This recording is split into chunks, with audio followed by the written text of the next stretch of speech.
Bonjour et bienvenue sur cette nouvelle vidéo de la chaîne Liolapse. Aujourd'hui, donc dans la rubrique Tu chipotes encore sur ton PC, je voulais vous faire part d'un petit truc sympa que moi j'utilise sur ma machine pour développer des petits jeux sur PC. Donc j'utilise globalement deux produits entièrement gratuits, faciles à trouver sur internet, faciles à installer.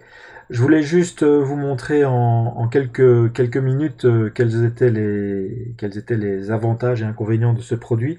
Donc, globalement, pour ce faire, pour pouvoir développer un jeu vidéo sur votre ordinateur, à part évidemment l'apprentissage du langage qui va être long, à part évidemment la compréhension de la logique à mettre en place pour votre jeu qui va évidemment prendre énormément de temps, vous allez avoir besoin donc de deux choses.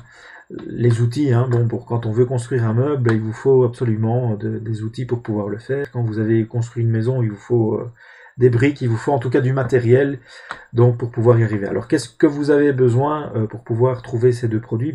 Forcément, vous allez avoir besoin d'un ordinateur, que ce soit un ordinateur fixe ou un ordinateur portable, qu'il fonctionne sous Windows, qu'il fonctionne sous Mac, qu'il fonctionne sous Linux. Ça n'a aucune espèce d'importance. Les deux produits que je vous propose ici fonctionnent sur ces trois systèmes d'exploitation et j'insiste, sont entièrement gratuits. Alors, pour ce faire, je vous propose de vous montrer où les trouver. Donc, la première étape sera évidemment de pouvoir aller les rechercher. Donc, le premier que vous allez devoir utiliser, c'est un moteur de jeu vidéo 2D. Moteur de jeu vidéo, c'est quoi? C'est en fait un produit que vous allez installer sur votre machine qui va contenir globalement déjà toutes des options assez faciles à utiliser, toutes des fonctions que vous allez pouvoir appeler pour pouvoir gérer à la fois l'image, qu'il s'agisse du fond d'écran, qu'il s'agisse de vos personnages ou de vos ennemis ou de vos objets de tir, enfin peu importe, tout ce qui bouge ou tout ce qui est figé, en tout cas tout ce qui est visuel sur votre écran. Vous allez pouvoir gérer aussi tout ce qui est son. Alors par son, j'entends le bruit par exemple d'un tir d'un de vos personnages, le bruit d'une fléchette qui touche une cible, le bruit peut-être d'une porte qui s'ouvre, enfin bref, tous les bruits ambiants lors d'une collision, une explosion, enfin tout ça. Mais aussi de la musique, donc une musique de fond qui viendrait derrière, qui vous permettrait de pouvoir de créer une certaine ambiance. Donc ça, c'est un moteur de jeu 2D, donc ça vous permet, je le répète, la gestion clavier, souris, manette sans fil, tout ça c'est bon. La gestion du son, donc que vous jouiez de la musique ou que vous vouliez entendre un son durant votre partie de jeu lorsqu'un personnage exécute une action, ou toute autre chose qui serait utile au développement du jeu 2D. On en parlera plus en détail. Ce produit s'appelle Love 2D. Alors, pour le trouver, vous allez sur Google, très simple. Donc en fait, lorsque vous allez aller sur Google, vous allez tout simplement taper ces mots-clés-ci. Donc voilà, vous allez sur Google, je reviens dessus, tac, tapez Love 2D, Love 2D. Love 2D, comme vous pouvez le voir, c'est la première occurrence. Il se trouve sur love2d.org.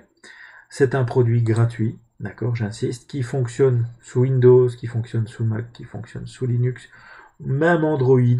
Donc si vous vouliez exploiter une fois que vous aurez créé vos jeux, l'installer sur Android, ça marchera tout aussi bien.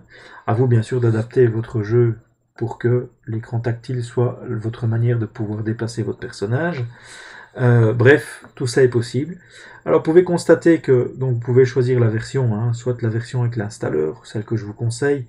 Donc c'est celle qui va globalement tout faire pour vous. Il va vous proposer l'emplacement où vous allez pouvoir placer votre Love 2D sur votre machine, ou au contraire, vous définissez vous-même le répertoire, et dans ce cas-là, vous dézippez l'archive directement dedans. Donc globalement, ça ne modifie en rien le contenu, l'environnement de votre ordinateur, c'est juste un répertoire qui contient des exécutables. Voilà. Alors, autre chose intéressante, vous avez aussi un wiki, donc le wiki du Love 2D, qui vous permettra d'accéder à l'ensemble de la documentation des différentes fonctions qui existent. Donc comme je vous le disais, la gestion du son, la gestion des images, du graphique, de la souris, du clavier, enfin bon bref, il y a énormément d'options que nous verrons ensemble au fur et à mesure.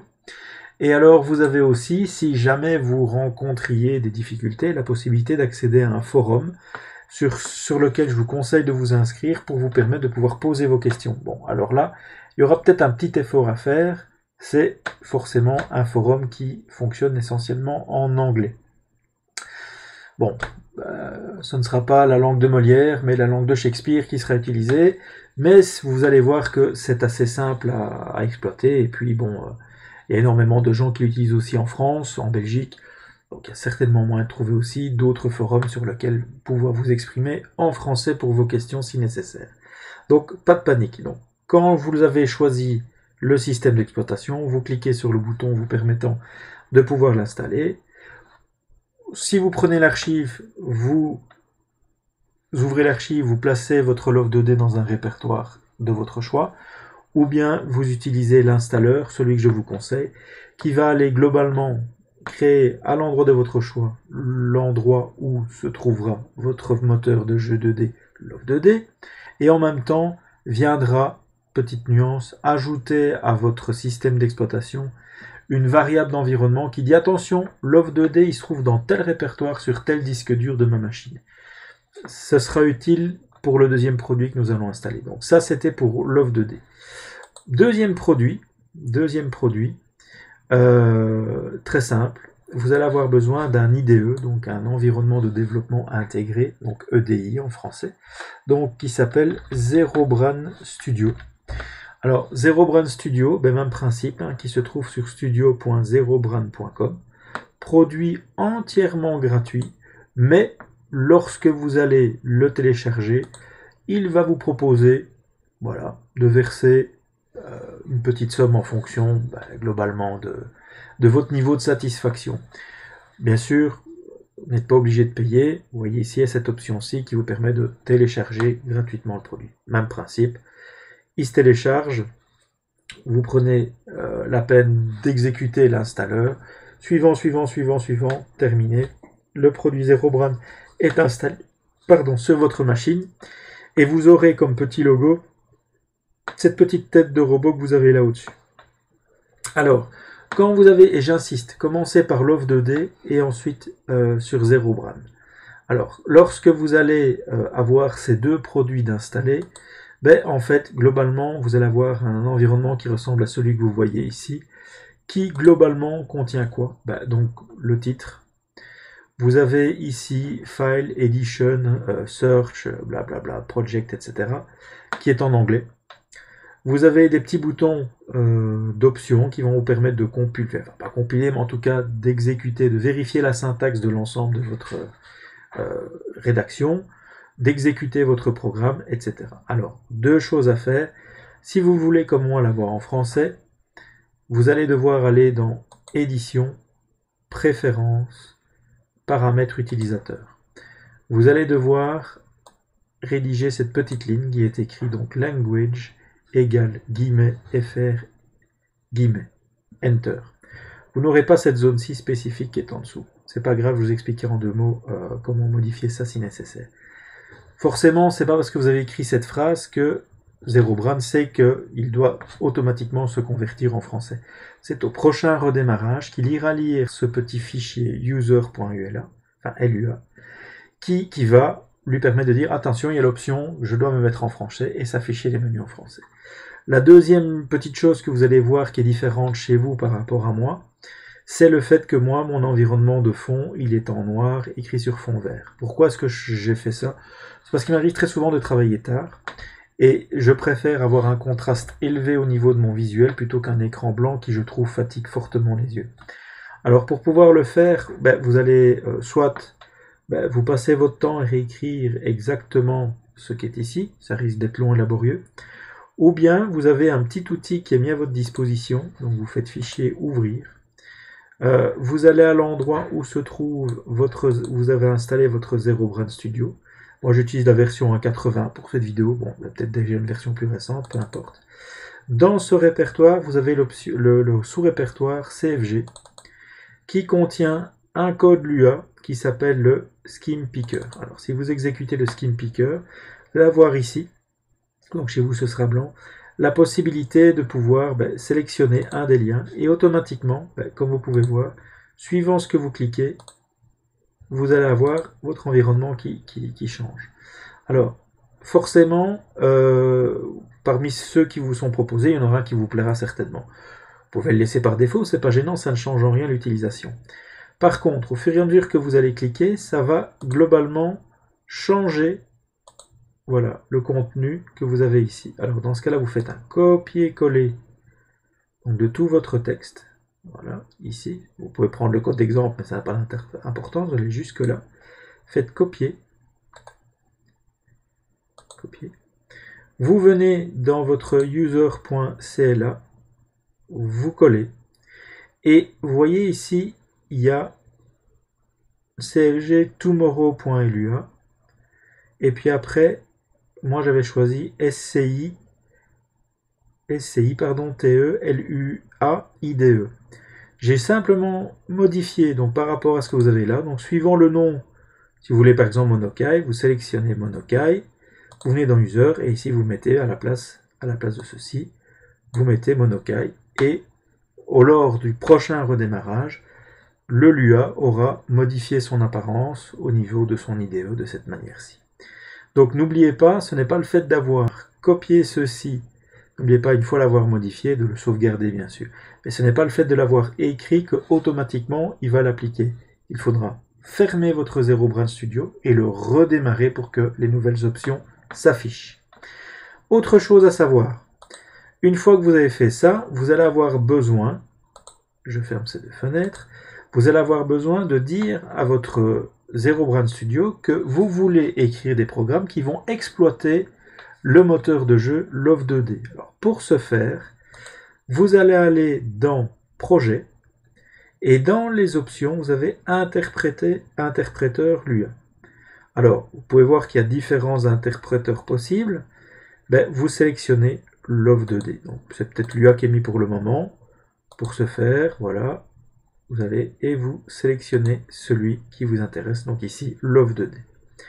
Alors, maintenant que c'est fait, pour vous convaincre un peu de la qualité quand même du produit malgré tout, j'ai téléchargé, comme vous pouvez le voir, un petit programme qui fait 250 lignes. C'est un petit programme de mon cru où globalement j'essaie de refaire le jeu Astéroïde. Donc c'est un début, c'est pas parfait, c'est pas encore au point, c'est juste vous montrer que vous avez la possibilité de pouvoir le faire. Alors donc globalement, on rentrera dans des explications plus complètes lors de prochaines vidéos.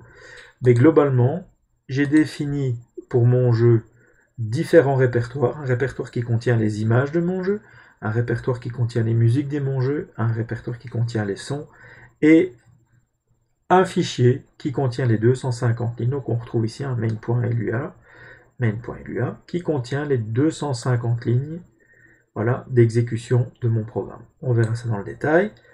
Mais lorsque vous avez rédigé votre programme, vous l'exécutez et vous allez pouvoir voir un petit peu à quoi ça ressemble.